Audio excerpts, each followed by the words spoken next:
Fables and fiction may hold the secrets of the world that may otherwise be deleted by Irminsul. And it's finally time to talk about Flowers for Princess Fischl.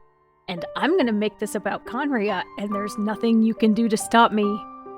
Most of you might already be familiar with the book just from listening to Fischl, aka Amy, LARPing during the most recent Golden Apple Archipelago event. Basically, Amy grew up absorbed by fantasy novels and sees herself as the main character of her favorite book. The character of the Prinzessin der Vertelung first appears in Legend of the Shattered Halberd. The name Fischl doesn't actually appear until Flowers for Princess Fischl. In an interview with the author of both, Mr. Nine explains that he took the character of the princess and rewrote her quite a bit between the two. But they're still the same character, just maybe in different timelines or universes? I've already made a video on Legend of the Shattered Halberd, so I'll reference it a lot, but I won't go into details here. Oh, a few things about Mr. Nine. His works are rare to come across, but he has a very loyal fan base, including both Jingcho and Amy, and also Chief Editor Yaemiko sees the value in his work. He seems to be having issues with hair loss. Beyond this, Mr. Nine is a mystery. I've mentioned before, I think he's from Khaenri'ah, but after the Caribert quest, I'm not so sure he's unhinged or cursed enough to qualify. But regardless of his identity, he seems to know a lot about Khaenri'ah. So weirdly, perhaps Amy's LARPing is actually giving us some Khaenri'ah crumbs. I mean, her unique way of talking is all from her reading, and she must be incorporating the book into her own character. So, hear me out. I want to explore the background of the Prinzessin der Vertelung in more detail. As a disclaimer, we have the original source material by Mr. Nine, and then Amy's interpretation. So, from now on, when I say Fischl or the Prinzessin, I mean Mr. Nine's character, and we'll reference the playable character as Amy. Fischl von Luftschloss Narfidort is the Prinzessin der Vertelung, or the Princess of Condemnation. Fischl's name could mean something along the lines of Fischl from the castle in the sky of Narfidort, referencing the Norse Jotun Narfi, who is the father of Nott, the personification of night. In Shattered Halberd, she was nameless aside from her title, and she was the God King's daughter. But in Flowers, she's the daughter of the Kaiserin and Kaiser. She wears an eye patch because her left eye is used for her Eye of Judgment, and it can see all fate in the world. She's the sovereign of the Immernachtreich, the Evernight Kingdom. Exiled from the land, she travels across galaxies and realms and universes. The mission of the Prinzessin is to condemn the guilty, to sanctify the just, and to draw all castaway dreams into the embrace of the infinite Immernachtreich. She's considered a world beast who at the end of the universe will swallow all dreams, and also grant benediction to souls and cleanse the ugly and wicked. The first volume, End Times der Sutzung, tells the tale of the princess returning from her travels and reaching the kingdom of eternal twilight.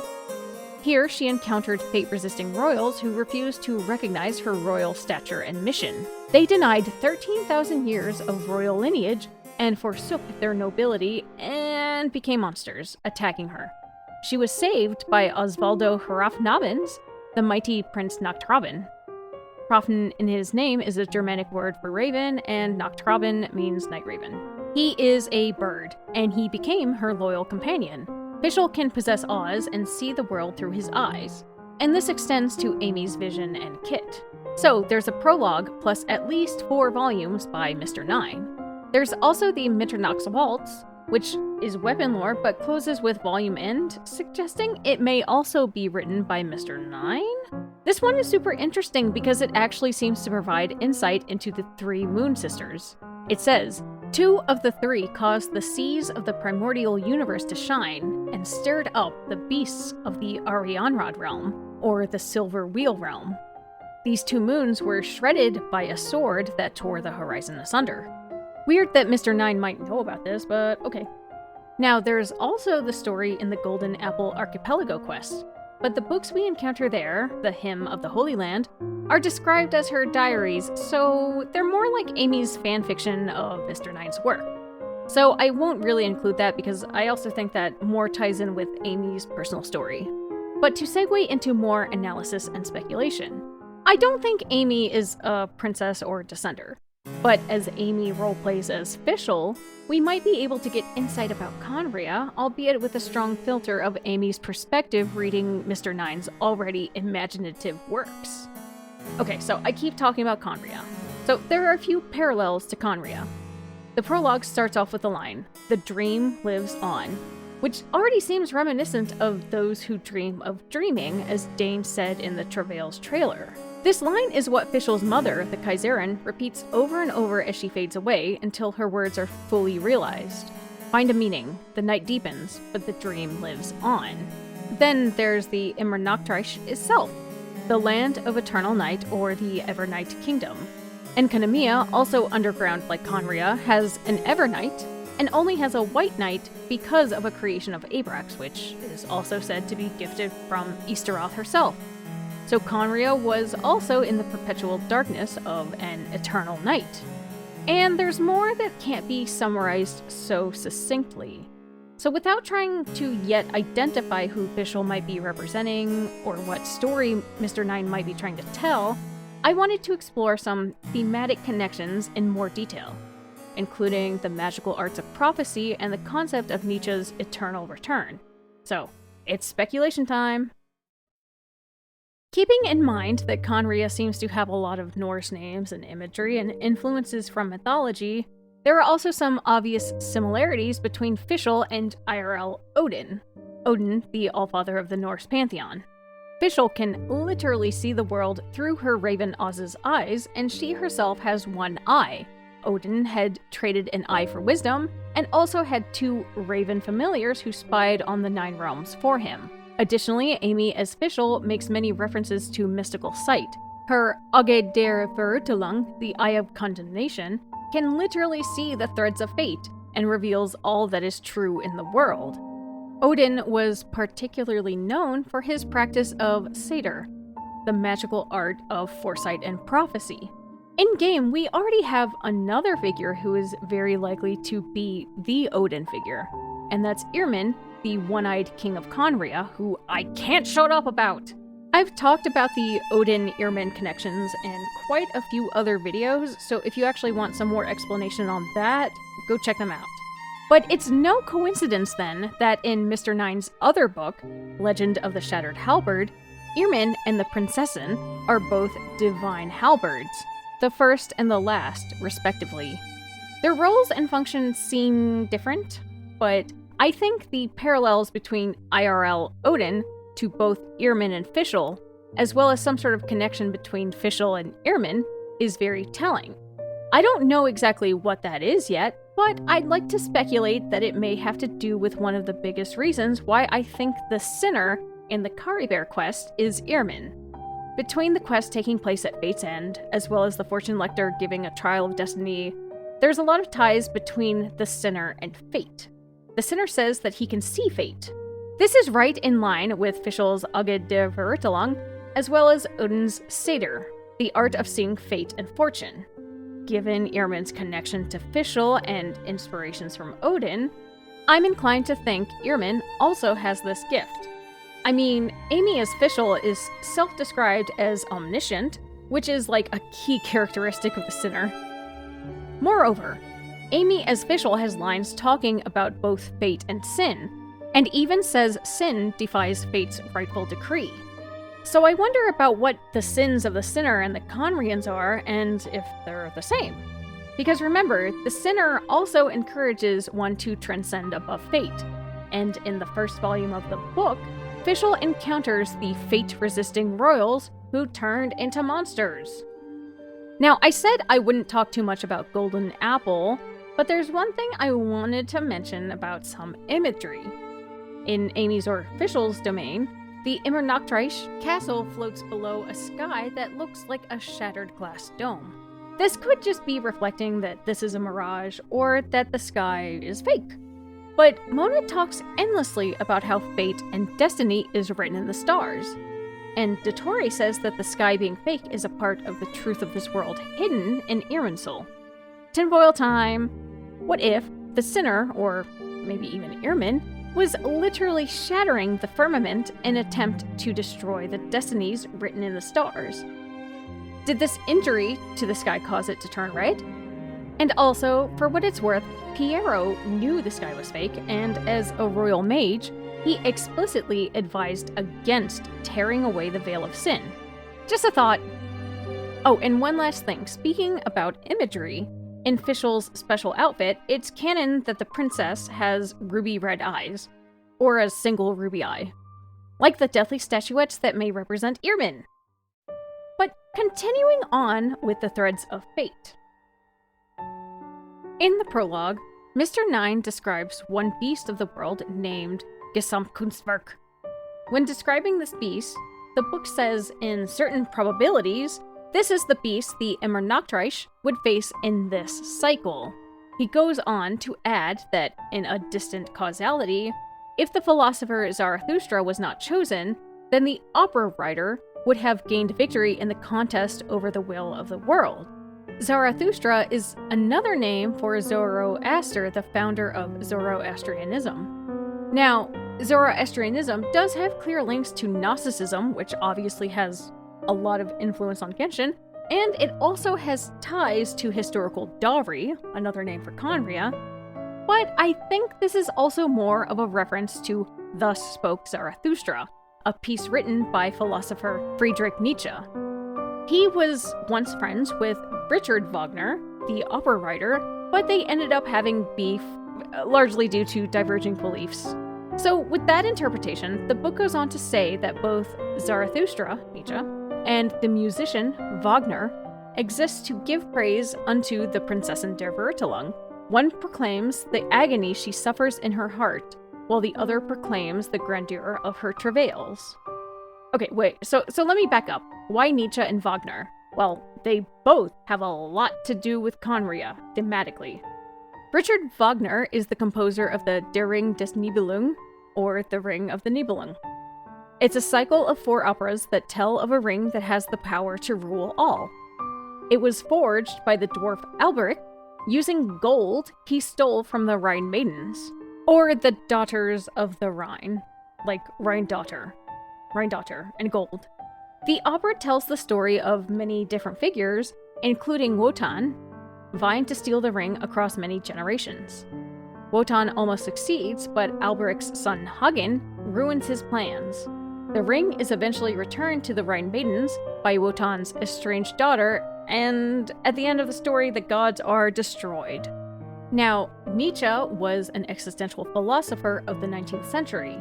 Some of the more popular things he's known for is the phrase, "God is dead," which, to simplify enormously, refers to how humanity had outgrown its need for religion or a god to live in a moral society. He was also really into the idea of the Übermensch, or the Overman, which is basically an idealized, supersedent version of ourselves. The Übermensch represents a shift from otherworldly religious values and manifests the grounded human ideal. Now, this all kind of sounds like a philosophy fit perfect for a nation without a god and the pinnacle of humanity, huh? One of the central concepts in Nietzsche's philosophies is the idea of eternal return, where history repeats indefinitely. It even has its own section in Flowers, where it's wondered if the Kaiserin, Fischl's mother, the Empress, had once already experienced everything Fischl had. Now, this idea isn't unique to Nietzsche, but it goes like this. The universe is infinite in duration, but everything loops in a finite number of combinations. So eventually, the combinations would have to end up repeating themselves. But the important part is this. Nietzsche's work focuses less on if this is true or not. Instead, he asks, what is the burden of the question on us? If you knew we were in an unchanging samsara or time loop, would you be delighted having what you would call an amour fati, a love of fate? Or would you be horrified? If I had to guess, I would say that the Abyss sibling would be horrified and is acting to break away from such fate.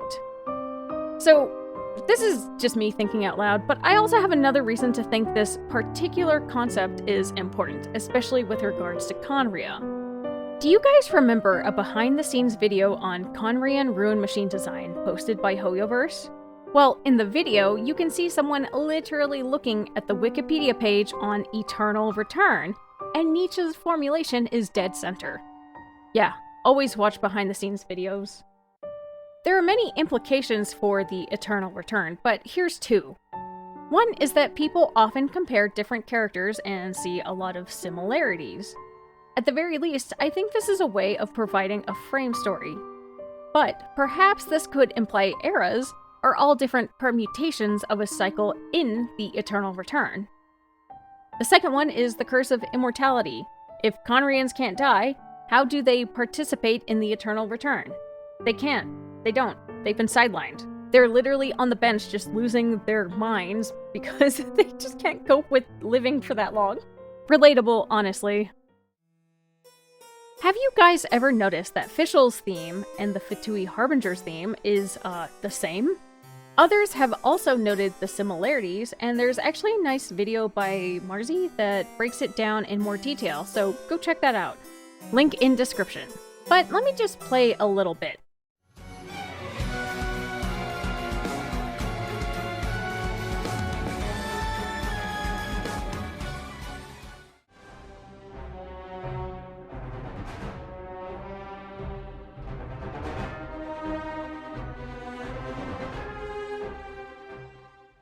It's strange, isn't it? It seems too intentional to be oversight or laziness, as Fischl and the Harbingers, including Piero, were conceptualized since before the game's release, and Hoyo is pretty detail-oriented.